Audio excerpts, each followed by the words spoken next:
আওয়ামী লীগের মতো এরকম একটা দলকে নিষিদ্ধ করতে আপনার মানে সময় লাগে নাই, বা আপনি মানে এই ছাত্রদের অনুরোধে আপনি এটা করে ফেললেন। জাতীয় পার্টি তো নস্যি, তাকে তো করলে কোনো সমস্যা নেই, আপনি তো বহুত আগে করে ফেলতে পারতেন। আমার তো মনে করে এই যে দল তো মানে এই দল মানে কি বলে এটাকে, আওয়ামী লীগ নিষিদ্ধ করার আগেই তো করতে পারতেন, কিন্তু করেন নাই। অনেক কিছু ভাবছেন, তো করলে করে ফেলতে পারে, কোনো অসুবিধা নেই। আমি একজন জাতীয় পার্টির সদস্য হিসেবে আমি এটা নিয়ে অরিড না। সম্প্রতি আওয়ামী লীগ নিষিদ্ধ হয়েছে, এর আগে ছাত্রলীগ নিষিদ্ধ হয়েছিল অনেক আগেই, আবার আওয়ামী লীগকেও নিষিদ্ধ করেছে। আমরা কয়েকটা গণমাধ্যমেও দেখেছি এবং বেশ কয়েকটি রাজনৈতিক দলও এই দাবি তুলেছে যে আমরা এখন জাতীয় পার্টিকেও নিষিদ্ধ চাই। একজন জাতীয় পার্টির মুখপাত্র হিসেবে আপনি কি বলবেন? ধন্যবাদ আপনাকে, অনেক ধন্যবাদ। এবং এখন বর্তমানে এটা হটকেক, সর্বত্র একটা রীতিমতো একটা আগুন ধরানোর মতো একটা ইস্যু এটা, যে রাজনৈতিক দল নিষিদ্ধ করা হচ্ছে। দেখেন, প্রথম কথা হচ্ছে যে মানে আমি নিষিদ্ধ শব্দটা দিয়ে একটা কথা আমার মনে পড়ছে, আপনারা অনেকে জানবেন, ওই যে কবি আল মাহমুদের বিখ্যাত উপন্যাস আছে নিষিদ্ধ লোবান, অনেকে পড়ে থাকবেন। তো এটা কি সেই নিষিদ্ধ লোবান কিনা? আমার সেটা মানে আমার আপনার এই চেঞ্জ টিভির অগণিত অজস্র দর্শক শ্রোতাকে কবি আল মাহমুদের নিষিদ্ধ লোবান পড়ার জন্য আমি আজকে আপনার এই টিভির মাধ্যমে অনুরোধ করতে চাই। তা আমার মনে পড়ে গেল এটা সেই নিষিদ্ধ লোবান কিনা। রাজনৈতিক দল কে নিষিদ্ধ করেছে এই সরকার, এটা মানে অনুরোধে ঢেকি গিলার মতো অবস্থা হয়েছে। অনুরোধে ঢেকি গিলা কিন্তু যায় না, ঢেকি এটা গলাদি যায় না, কিন্তু আপনি অনুরোধে ঢেকি গিলছেন। এই সরকারের চলনে বলনে, কথাবার্তা, বডি ল্যাঙ্গুয়েজে বা তাদের এক্সপ্রেশনে আমরা মনে হয় নাই যে এর সরকার কোনো রাজনৈতিক দলকে নিষিদ্ধ করবে বা তাদের কর্মতৎপরতা কার্যক্রমকে নিষিদ্ধ করবে বলে এরকম মনোবাঞ্ছা তাদের আছে। কিন্তু তাদেরকে করতে হয়েছে কেন? এই সরকারকে যারা চাকরি দিছে, যারা তাদের রুটি রুজির ব্যবস্থা করছে, যারা তাদের এই শেষ বয়সে আরাম আয়েশের একটা ব্যবস্থা করছে, এবং যারা শেষ বয়সে একটু আয়েসি জীবন যাপন করে এই জীবন পাতের একটা সুযোগ করেছে, তাদেরকে তো তাদের অনুরোধ, তাদের নির্দেশ তো মানতে হয়। এই সরকারের প্রধান থেকে শুরু করে যারা আছেন অ্যাডভাইজাররা, সবাই তো নিয়োগপ্রাপ্ত হয়েছেন এবং সবাই একটু ক্ষমতার স্বাদ পাচ্ছেন। তারপরে অনেক সোজা কথা, ক্ষমতা এবং অনেক আরাম আয়েসের স্বাদ পাচ্ছেন, যাদের বদৌলতে, যাদের দানে, যাদের দক্ষিণায়, তারা হচ্ছে এই ছাত্র সমাজ। তো এই ছাত্র সমাজের প্রতি তাদের একটা দায়বদ্ধতা তো আছে, একটা কৃতজ্ঞতা পাশে আবদ্ধ রাখার যে একটা ব্যাপার তো আছে। তো পুরা জাতির কি লাভ হবে না লাভ হবে সেটা মানে সেকেন্ডারি। প্রথম কথা হচ্ছে এদের প্রতি একটা দায়বদ্ধতা আছে, সে দায়বদ্ধতা থেকে অনুরোধে ঢেকে গিলেছেন, আমরা এভাবেই আমি মনে করি। অনুরোধে ঢেকে গিলে এই আওয়ামী লীগ নিষিদ্ধ করেছেন। এবং শোনা যাচ্ছে যে কথাটা আপনি বলছিলেন, 14 দল, জাতীয় পার্টি সহ আরও দলগুলোকে নিষিদ্ধ করার পায়তারা করছেন, বা তো করতে পারে, তাদেরকে মানে বলুন করে দিতে। জাতীয় পার্টি নিষিদ্ধ করতে বলেন, 14 দলকে নিষিদ্ধ করতে বলেন, এবং যারা আরও কোনো পার্টি তাদের জন্য পথের কাটা হয়ে আছে, তাদের ক্ষমতায় যাওয়ার ক্ষেত্রে অসুবিধা হয়ে আছে, যদি মনে করে তাদেরকেও নিষিদ্ধ করা হইলে সেটা পরে দেখা যাবে। কিন্তু ক্ষমতা থাকলে তো করাই যেতে পারে। শেখ হাসিনাও করেছে, ক্ষমতা আছে, ক্ষমতা যার হাতে, লাটিম যার হাতে, আপনি যা ইচ্ছা তাই করতে পারেন, সেটা করতে পারে। এখন করার পরে, এই অনুরোধে ঢেকি গিলার পরে আপনি কি এটা গলার কাঁটা হয়ে থাকবে, নাকি এটাকে আপনার ফালাই দিতে হবে, সেটা তো কথা থেকেই যায়। ঠিক আছে, আপনাকে কোনো কাজ করে সেটার উপর স্থির থাকতে হবে। আপনার নাও চালানো মর্দলোকের কাম। দেশ পরিচালনা করা একটা কঠিন কাজ।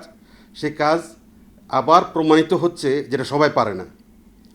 আপনি এই রাজনৈতিক দল তো এরকম নয় যে আপনার লাইসেন্স প্রাপ্ত বন্দুকের লাইসেন্স। আপনি বন্দুকের লাইসেন্স দিলেন আর মনে করলেন যে এখন দিব না, আমি বাতিল করে দিল। রাজনৈতিক দল কিন্তু সেটা নয়। রাজনৈতিক দল আসতেও কাটে, যাইতেও কাটে। ঠিক আছে? রাজনৈতিক দল আপনি মানে যেমন নাকি আপনি নিষিদ্ধ করা, বাংলাদেশের নিষিদ্ধ করার ইতিহাস স্বাধীনতার পর থেকে আমরা তো দেখেছি অনেক রাজনৈতিক দল নিষিদ্ধ হয়েছে। বঙ্গবন্ধু শেখ মুজিবুর রহমান উনি অনেক রাজনৈতিক দল নিষিদ্ধ করছেন। সেই রাজনৈতিক দল বাংলাদেশে মহিরু হিসাবে দাঁড়ায় গেছে। ঠিক আছে? এই আজকের জামাতকে নিষিদ্ধ করা হয়েছে, ইসলামিক সমস্ত রাজনৈতিক দলগুলোকে নিষিদ্ধ করা হয়েছে। এইগুলো নিষিদ্ধ করার ফলে কি পাইছি আমরা? বঙ্গবন্ধুকে মরে যেতে হয়েছে। এটাই একমাত্র কারণ আমি হয়তো বলবো না, কিন্তু কয়েকটা গুরুত্বপূর্ণ ফ্যাক্টরের মধ্যে এটা একটা ফ্যাক্টর ছিল যে ওনাকে জীবন দিতে হয়েছে। ঠিক আছে? কী করলো উনি তখন? ইসলামী দলগুলোকে নিষিদ্ধ করলেন, জামাত সহ। মোট কথা, আপনি যে কোনো রাজনৈতিক দল একটা আদর্শের উপরে দাঁড়ায়, সেটার পক্ষে কিছু লোক থাকে, ডাইহার্টেড লোক থাকে, কর্মী থাকে, নেতা থাকে, যারা কখনো কখনো যেটা আপনার আমার নন পলিটিক্যাল লোক অনেক সময় বুঝতে চায় না, তারা নিজের জীবনের চাইতে বেশি ভালোবাসে। এটা হলো কি রাজনৈতিক দলকে, এটা রাজনৈতিক দলের একটা ক্যারেক্টারিস্টিক্স।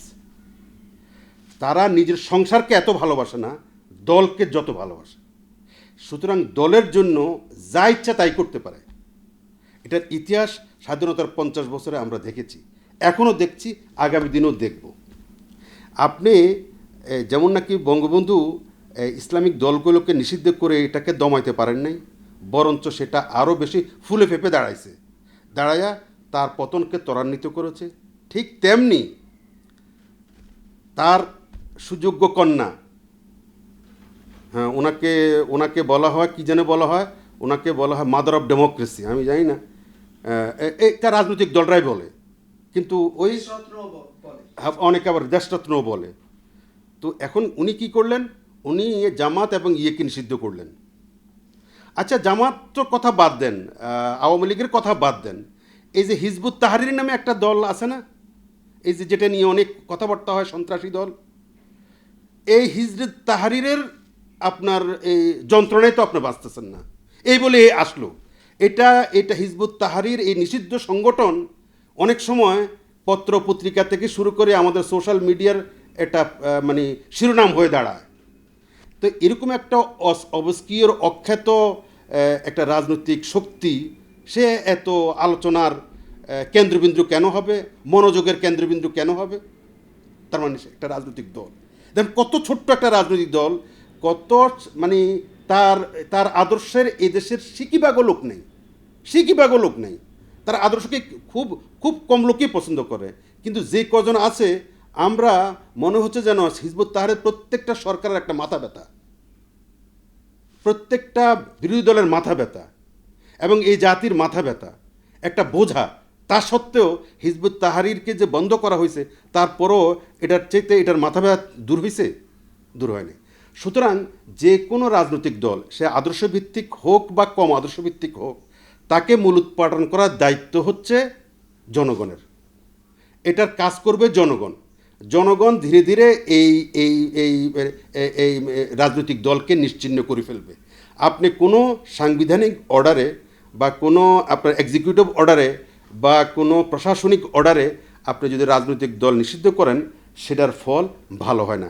এবং বাংলাদেশে আমরা অতীতেও দেখছি, এই সাম্প্রতিক অতীতেও দেখছি, এবং আগামীতেও সেটা দেখব। হ্যাঁ, কিছু লোকের হয়তো সাময়িক লাভ হইতে পারে, কারণ রাস্তা খালি হইতে পারে, আপনার পদ পদবি খালি হবে, রাস্তা খালি হবে, পথ প্রশস্ত হবে, এবং আপনাকে হয়তো ওই জায়গাটা মানে যে জায়গাটা শূন্যস্থান, মানে শূন্য জায়গাটা পূরণ হওয়ার একটা সুযোগ হয়তো সাময়িক তৈরি হবে, এছাড়া আর কিছু হবে বলে আমার মনে হয় না।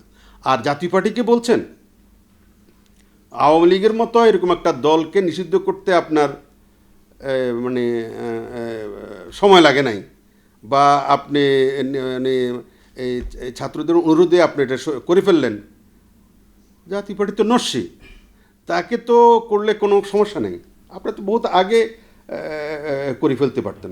আমার তো মনে করে এই যে দল তো মানে এই দল মানে কি বলে এটাকে আওয়ামী লীগ নিষিদ্ধ করার আগেই তো করতে পারতেন, কিন্তু করেন নাই। অনেক কিছু ভাবছেন, তো করলে করে ফেলতে পারে, কোনো অসুবিধা নেই। আমি একজন জাতীয় পার্টির সদস্য হিসেবে আমি এটা নিয়ে অরিড না এই জন্যই, মানে চেনা বামনের পৈতা লাগে না। রাজনৈতিক দল এটা কিরকম জানেননি, এটা হচ্ছে গিয়ে একটা ওই যে রাজনৈতিক দল, নতুন নতুন রাজনৈতিক দল যখন হয়, এটা আমাদের দেশের মানুষ একটা তুলনা দেয়, উদাহরণ দেয়। কীভাবে দেয় জানেননি? নতুন দাড়ি যখন উঠে বাচ্চাদের 15-16 বছর বয়সে, তখন বারবার দাড়ি হাতায় দেখে, ঠিক আছে? তো এখন আপনার অনেক কিছু করার ইচ্ছা হচ্ছে, আপনি এই ভেঞ্চার নিতে পারেন, এই এক্সপেরিমেন্ট নিতে পারেন। রাজনৈতিক দল গঠন এবং রাজনৈতিক দল বাতিল এটা কোনো এক্সপেরিমেন্টের বিষয় না, এটা কোনো আলাপ আলোচনার বিষয় না, এটা কোনো পরীক্ষা নিরীক্ষার বিষয় না। এটার পরীক্ষা জনগণ নেয়, এটার পরীক্ষা জনগণের কাছে দিতে হয়, ঠিক আছে? এটা নিয়ে প্রশাসনিক কোনো আলাপ আলোচনা বা মানে এক্সপেরিমেন্ট, পরীক্ষা নিরীক্ষা করার বিষয় রাজনৈতিক দল না। রাজনৈতিক দল পরীক্ষা এক্সপেরিমেন্ট একমাত্র জনগণের হাতে।